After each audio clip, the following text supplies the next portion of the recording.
Beggar child saves millionaire's son from being poisoned, but comment and rate my story from 0 to 10. Your opinion is very important, and subscribe to my channel to support my work. I'm counting on your help.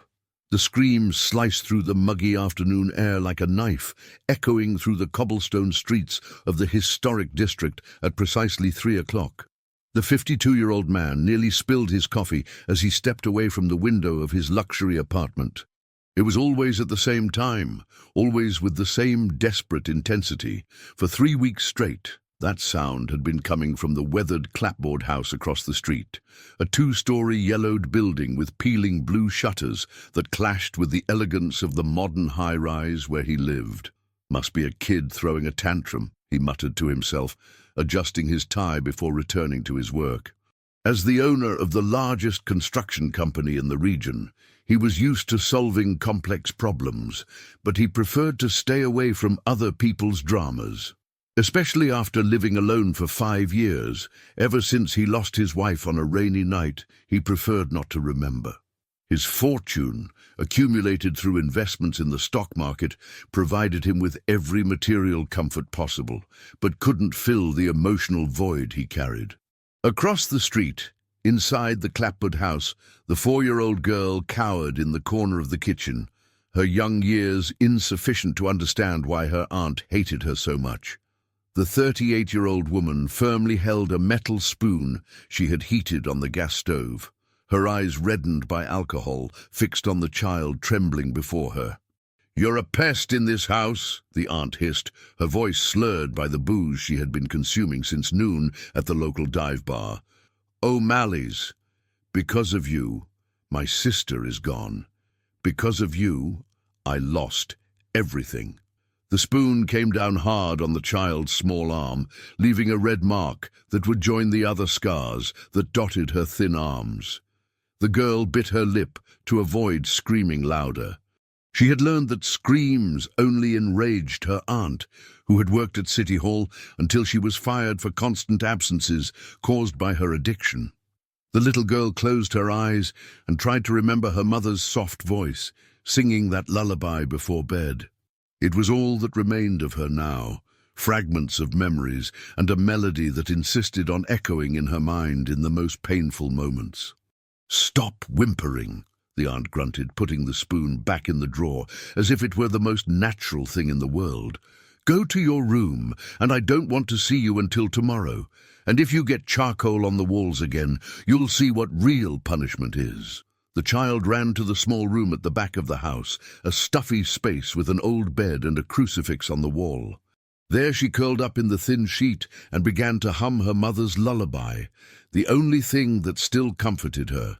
She didn't know that, across the street, someone had finally paid attention to that melody. The businessman stopped reviewing the contracts when he heard the faint but distinct sound. He knew that song.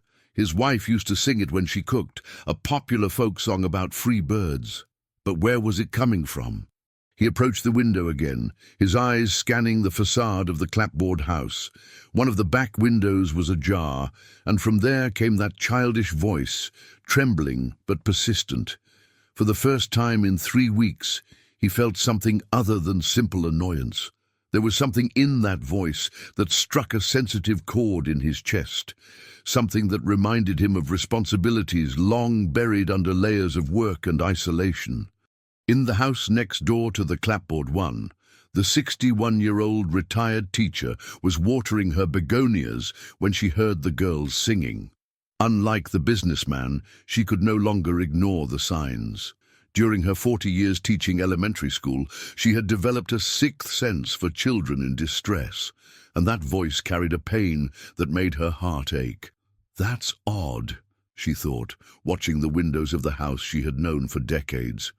The aunt had always been troubled, but since she took custody of her orphaned niece, something had changed in the air of that house. The girl never played in the yard, never ran through the streets like the other kids in the historic district. The teacher dried her hands on her apron and made a decision. The next morning, she would pay a courtesy visit to her neighbor. It had been a long time since she had properly talked to the aunt, and perhaps it was time to get to know the little one better. The businessman remained at the window, an uncomfortable feeling growing in his chest. The music had stopped, but something in those few minutes had awakened memories he preferred to keep dormant. Memories of a former employee who had abruptly resigned 5 years ago, a few months before his wife's accident. She was a kind woman, always humming as she organized the construction company's files. Then suddenly she had simply disappeared from his life, leaving only a formal resignation letter and many unanswered questions. He had never thought about her again, until he heard that familiar song echoing from a house where a child seemed to suffer in silence. The sun began to set over the mountains that surrounded the town when the girl finally fell asleep, exhausted by pain and fear. Her small fingers clutched the sheet, and in her dreams she flew like the birds she secretly drew on the kitchen walls with pieces of charcoal found in the yard. Across the street, the businessman closed the curtains and tried to return to work, but he couldn't concentrate. Something had changed that afternoon, something he didn't yet fully understand. For the first time in years, he felt that perhaps it was time to pay attention to what was happening beyond his own windows. Night fell on the historic district, but the echo of that childish song continued to resonate in the mind of a man who had spent 5 years running away from his responsibilities, and a retired teacher who had never been able to ignore a child's suffering. The next morning brought with it the aroma of fresh bread from the local bakeries and the typical hustle and bustle of the town waking up for another day. The teacher put on her best floral dress and combed her grey hair with extra care. There was something in that child's voice that wouldn't leave her alone, an echo of hopelessness that she recognized from her years as an educator. At 9 o'clock sharp, she knocked on the door of the clapboard house. The sound echoed through the silent interior until shuffling footsteps approached. The aunt opened the door with a swollen face and red eyes, clearly suffering the effects of the previous night's drinking. "Good morning," said the teacher with her gentlest smile. "I came to pay a courtesy visit. It's been so long since we've had a proper chat." The aunt hesitated, running her hand through her disheveled hair. "Oh, Mrs. Henderson, it's not a good time. The house is a mess." "Nonsense, dear. We've been neighbors for so long." The educator took a step forward, forcing the woman to retreat. "And I'd love to meet your niece. I hear she's an adorable little girl." The aunt's face hardened for a moment before forcing a wan smile. "The child is sick. High fever. Better not get close." At that moment, a soft noise came from the kitchen, the sound of something being dragged on the floor. The teacher perked up her ears, immediately recognizing the sound of a child trying to move silently. "Maybe I can help," the elderly woman insisted. "I have experience with sick children. I raised 3 kids, you know how it is." "No need, really," the aunt replied quickly, blocking the entrance with her body. "I already took her to the doctor. It's just a flu. It'll pass soon." The teacher noticed the woman's nervous hands, the way she avoided eye contact, and especially the strong smell of alcohol that emanated from her, even though it was so early.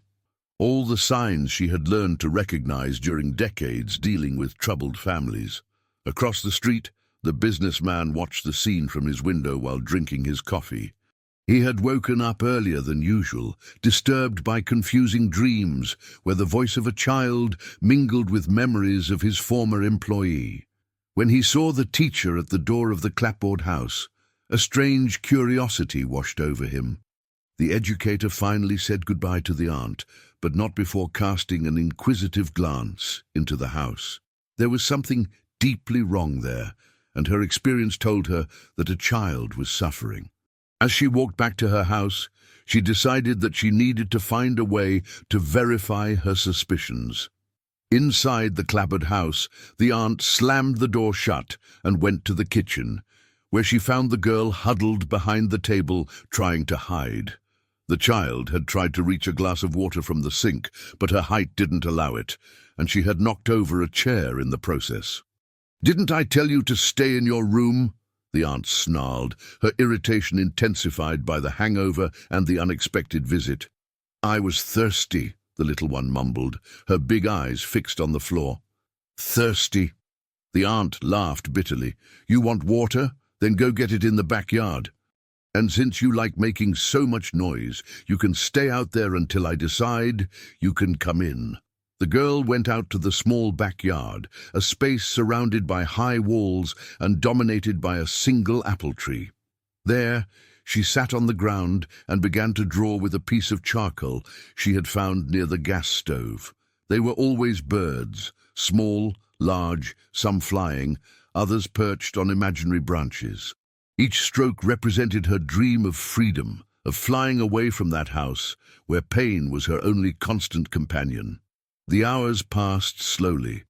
The aunt had locked the back door, leaving the child in the yard under the strong midday sun. The girl began to feel dizzy, but she knew that knocking on the door would only result in more punishment. So she began to softly sing her mother's lullaby, the melody being her only source of comfort. It was that melody that reached the businessman's ears again. This time, he couldn't ignore it. There was something too familiar in that voice, in that specific song. He picked up his cell phone and, almost without thinking, began to record. He didn't know exactly why, but an instinct told him that he might need that evidence. While recording, fragments of memories began to fall into place in his mind. His former employee hummed that same song while she worked. The woman who had been an exemplary employee until she disappeared abruptly. The woman who always spoke fondly about her little daughter, a girl named Lily, the businessman muttered, his cell phone trembling in his hands.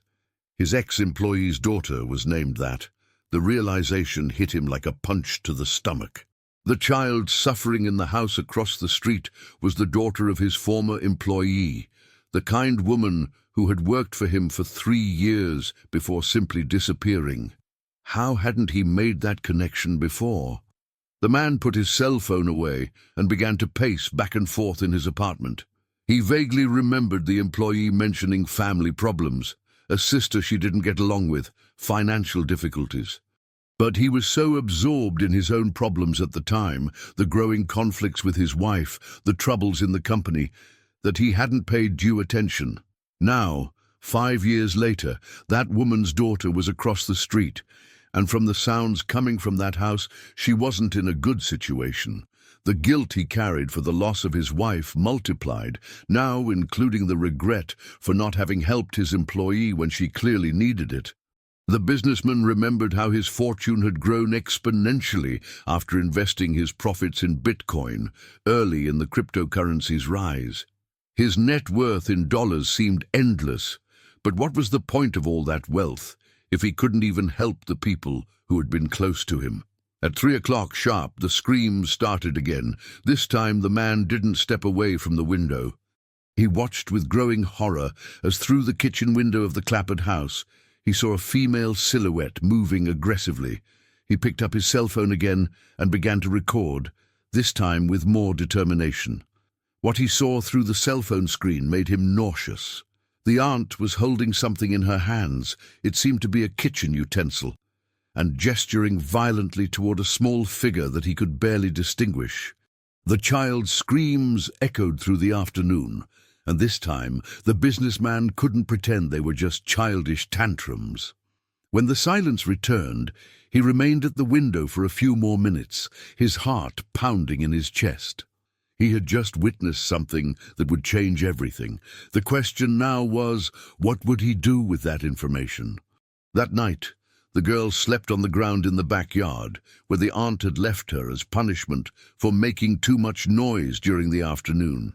The child curled up in her own t-shirt and looked at the stars through the branches of the apple tree.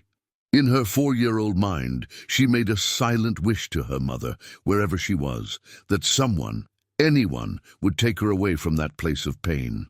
Across the street, the businessman couldn't sleep, tormented by the certainty that he needed to act, but paralyzed by the same emotional inertia that had consumed him since his wife's departure. 3 days had passed since the businessman discovered the child's identity, and guilt consumed him like a slow fire. During those days, he had systematically documented the episodes of violence, always at 3 o'clock, always with the same methodical brutality. His collection of videos and audios grew, but his courage to act remained paralyzed by the same cowardice that had haunted him since the night he lost his wife. On that Thursday morning, the teacher made a decision that would change the course of everything. She had spent the night awake, tormented by the certainty that a child was suffering just a few feet from her house. Her 4 decades as an educator had taught her to recognize the signs, and they were all present in the clapboard house. She decided to approach the situation differently. Instead of attempting another direct visit to the aunt, she opted for a more subtle strategy. At 7 in the morning, she positioned herself in the side yard of her house, the place from which she had the best view of the backyard of the clapboard house. What she saw left her horrified. The girl was sitting under the apple tree, completely alone, wearing only a torn t-shirt and underwear. Her small arms were marked by obvious burns, some still red and inflamed. The child was drawing in the dirt with a piece of charcoal, creating shapes that the teacher recognized as birds. "Good heavens," Mrs. Henderson whispered, her hands trembling as she held onto the fence, separating the yards. It was worse than she imagined. Much worse. The girl looked up and saw the lady watching her. For a moment, the two stared at each other in silence. Then, to Mrs. Henderson's surprise, the child smiled, a weak but genuine smile, and waved shyly. "Hi, Granny," the little one said in her soft voice, using the affectionate term she gave to all elderly ladies. "Hi, sweetheart," Mrs. Henderson replied, struggling to keep her voice steady. "Are you all right?" The girl glanced quickly at the windows of the house before answering. "I'm fine, I'm just drawing birdies." "That's pretty, you like birds." "I like them a lot. They can fly wherever they want," the child replied, her big eyes shining with a sadness that broke the old woman's heart. At that moment, the aunt's harsh voice echoed from inside the house. "Where are you, girl?" The terror that instantly took over the child's face said everything Mrs. Henderson needed to know. The little one got up quickly, wiped her hands on her t-shirt and ran into the house, but not before looking once more at the educator with an expression that screamed for help. Mrs. Henderson remained in the yard for a few more minutes, processing what she had seen. The burns, the fear, the way the child reacted to the aunt's voice. Everything confirmed her worst fears. She could no longer pretend she didn't know what was happening. Meanwhile, across the street, the businessman had witnessed the entire interaction. Through his window, he could see the yard partially, and the sight of the marks on the child's arms made him sick. For the first time in 5 years, he felt a genuine rage burning in his chest. His former employee had trusted him in some way. Even if, indirectly, even if he didn't know it at the time, she had left her daughter in the care of a family that lived in the same town where he lived. And now that child was being tortured while he watched from his comfortable window, paralyzed by his own cowardice. At 11 in the morning, Mrs. Henderson made a courageous decision. She put on her best Sunday dress, took a tray of homemade cookies she had prepared as a pretext, and headed again to the clapboard house. This time, she wouldn't take no for an answer. The aunt answered the door reluctantly, clearly annoyed by the neighbor's persistence. "Mrs. Henderson, I already told you it's not a good time." "Dear, I brought some cookies I baked yesterday," the educator interrupted firmly. "And I insist on getting to know the little one better. As long-time neighbors, it's our duty to support each other." Before the aunt could protest, Mrs. Henderson had already entered the house, using all the authority that decades of classroom teaching had given her. The interior of the clapboard house was dark and smelled of mildew mixed with alcohol. Old and poorly maintained furniture occupied the living room, and there was a heavy atmosphere that made the air seem difficult to breathe. "The child is sleeping," the aunt lied, blocking the way to the back of the house. "That's a shame. Maybe another time then," Mrs. Henderson said, but her experienced eyes had already catalogued several disturbing details. Dark stains on the kitchen floor that seemed to have been poorly cleaned, a metal spoon left on the gas stove, and especially small charcoal drawings on the walls that had clearly been made by a child. At that moment, a low sound came from the direction of the kitchen, a muffled sob, almost imperceptible. Mrs. Henderson and the aunt froze. The silence that followed was tense and revealing. "Must be the neighbor's cat," the aunt said quickly, but her voice trembled slightly. The educator smiled and nodded, but she had decided that she had already seen enough. "Well, I'll let you rest then, but remember that I'm always right next door if you need anything. Anything at all." Mrs. Henderson's tone made it clear that it wasn't just a casual offer of help. It was a subtle but direct warning. After the elderly woman left, the aunt slammed the door shut and went to the kitchen, where she found the girl huddled behind the gas stove, trying to hide. The child had cried upon hearing Mrs. Henderson's gentle voice, remembering the kindness she had once known. "You were making noise," the aunt accused, her eyes already shining with the familiar rage. "No, Auntie, I didn't make noise," the little one protested, but her voice sounded weak even to her. The aunt picked up the metal spoon that was on the stove and put it directly in the flame. The girl recognized the ritual and began to tremble. She knew what was coming next. "You want to get attention, don't you?"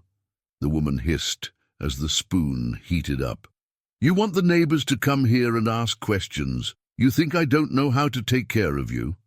Across the street, the businessman had positioned his cell phone at the window and was recording again. This time, he managed to capture not only the sounds, but also partial images through the kitchen window. What he saw made him make a decision that would change everything. He could no longer be just a silent observer. His ex-employee had been a good person, a dedicated employee who always spoke of her daughter with love. That child was his responsibility now, whether he wanted it or not. His financial assets, his passive income from dividends, and his investments in high-yield funds gave him enough power to make a difference. But he would need legal help. While the girl suffered another episode of systematic torture, the businessman made a call he hadn't made in months. He called his personal lawyer, an old college friend. "Robert, I need your help with a delicate situation," he said, watching through the window as the child's screams echoed through the afternoon. "It's about a child, and I think it could be a matter of life." The lawyer, known for his competence in complex cases, agreed to come immediately. The urgent tone in his client's voice made it clear that it wasn't a routine business matter. That night, after the aunt fell asleep drunk on the living room sofa, the girl managed to slip silently into the backyard. Her new burns burned, but the physical pain was less than the pain in her heart. She sat under the apple tree and looked at the stars, humming her mother's lullaby. What she didn't know was that, for the first time in months, someone was truly paying attention to her suffering, and that, in the coming days, her life would change in ways she couldn't even imagine. Mrs. Henderson had already begun to do her own investigations, contacting former colleagues who worked in child protective services. The businessman, in turn, spent the night organizing all the videos and evidence he had collected, preparing for the meeting with his lawyer. For the first time since the loss of his wife, he felt he had a purpose greater than just accumulating capital and managing his businesses. The lawyer arrived at the businessman's apartment on Friday morning, with a grave expression on his face. The two men had been classmates at university almost 3 decades ago, and Robert knew well the emotional isolation his friend had built after the loss of his wife. That's why the urgent phone call the night before had surprised him so much. "I need you to tell me exactly what's going on," Robert said, sitting down in the apartment's spacious living room. "You talked about a child in danger, but I need details." The businessman poured coffee and positioned himself near the window, the place that had become his obsession in recent days. The girl who lives in the house across the street is the daughter of a former employee of mine. She's being mistreated by the aunt who's taking care of her." "Mistreated how?" Robert asked, taking a notepad out of his briefcase. "Burns, daily screams, neglect." He paused, struggling with the words. "I have recordings, Robert, evidence of what's happening." Robert was silent for a moment, processing the information. "This is very serious. If you have evidence of child abuse, you need to contact Child Protective Services immediately." "I know," the businessman replied, running his hands over his face. "But there's something else. The child's mother worked for me for 3 years. She left abruptly in 2019, a few months before my wife's accident. I never understood why, but now you feel responsible," Robert completed, understanding the emotional complexity of the situation. The businessman nodded. "If I had paid more attention at the time, maybe I could have helped. Maybe she wouldn't have needed to leave her daughter with that woman." At that moment, the familiar sound of screams echoed from the house across the street, even though it was only 9 in the morning. Both men turned to the window, and Robert could see the expression of anguish on his friend's face. "Does this happen every day?" he asked, horrified. "At 3 in the afternoon religiously, but sometimes at other times too," the businessman replied, picking up his cell phone. "Want to see the recordings?" Robert watched the videos in growing silence, his face paling with each scene. As a lawyer specializing in family law, he had seen many cases of child abuse, but something in the systematization of that violence disturbed him deeply. "We can't wait any longer. I need you to give me all these recordings today. I'm going to contact Child Protective Services and the district attorney's office. That child needs to be removed from that house immediately." While the two men planned the intervention across the street, the girl was living another day of terror. The aunt had woken up with a particularly severe hangover and discovered that there was no more alcohol in the house. Her irritation multiplied when she found new drawings of birds that the child had made on the kitchen wall during the early morning hours. "How many times do I have to tell you not to get the walls dirty?" the aunt shouted, grabbing the girl by the arm hard enough to leave marks. "You're a plague, a curse in this house." The little one tried to explain, to say that she had dreamed of her mother and that the drawings made her feel less alone, but the words were lost in sobs. At 4 years old, she still didn't fully understand why her aunt hated her so much, why each day brought new pain. Mrs. Henderson, who had spent the morning on the phone with former colleagues, finally got the contact information for Emily Carter, a former student of hers who worked at the local Child Protective Services. Without hesitating, she headed downtown for an in-person conversation. "Emily, I need to talk to you about a very serious situation," Mrs. Henderson said, entering the office without ceremony. Emily looked up from the papers she was analyzing. "Mrs. Henderson, it's good to see you. What brings you here today?" "A child in danger, my neighbor. I'm sure she's being mistreated." Emily straightened up in her chair, her expression becoming immediately serious. During her 5 years as a Child Protective Services worker, she had learned to recognize when a complaint was serious, and Mrs. Henderson wasn't the type of person to make frivolous accusations. "Tell me everything," Emily said, picking up a complaint form. While Mrs.